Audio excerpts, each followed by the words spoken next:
Hi friends, இன்றைக்கி என்ன பார்க்க போகிறோம் அப்படின்னாக்கா நம்ம வீட்டு மாடி தோட்டம் தான் பார்க்க போகிறோம். இருக்கிற இடத்துல கொஞ்சம் செடி தான் வச்சுருக்கோம். இப்போ நான் செம்பருத்தி செடி தான் காட்டுறேன். அதில் ஒரு மொட்டு விட்டுருக்குது. அதுக்கடுத்து பார்த்திங்கன்னா கற்பூரவள்ளி செடி இருக்குது. ரோஸ் செடியில் எப்படி முட்டு விட்டு எப்படி மலர்ந்து வருது பாருங்கள், ரொம்ப சூப்பராக இருக்குது.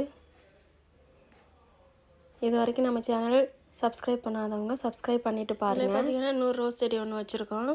மாதுளம்பழம் வந்து ஒன்று அணுங்கிருச்சு, சரின்னு சொல்லிட்டு இந்த தொட்டியில் போட்டு வச்சோம். அங்கே பாருங்கள் எத்தனை கன்று வந்திருக்குன்னு சொல்லிட்டு இதை எடுத்து ஒரு தொட்டியில் நட்டு வைக்கணும். அதுக்கப்புறம் பார்த்திங்கன்னா டேபிள் ரோஸ் வச்சுருக்கோம்.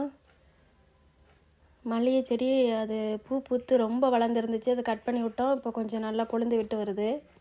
அதுக்கப்புறம் பார்த்திங்கன்னா அந்த பக்கம் கருவேப்பிலை கன்று வச்சுருக்கோம். ஒரு டேபிள் ரோஸ் வச்சுருக்கோம். அது பூக்கவே இல்லை, எப்போ பூக்கும்னு தெரியலை. அப்புறம் பார்த்திங்கன்னா எங்கள் பப்பாளி கன்று ஒன்று வச்சோம். அதில் பார்த்திங்கன்னா பூச்சி விழுந்த மாதிரி ஆகிப்போச்சு, வெள்ளை வெள்ளையாக வந்துருச்சு இலையிலலாம். அதை கட் பண்ணி விட்டேன். திருப்பி பார்த்தா அது என்னமோ இலையெல்லாம் சுருங்கின மாதிரி வருது, என்ன பண்ணுறதுன்னு தெரியலை.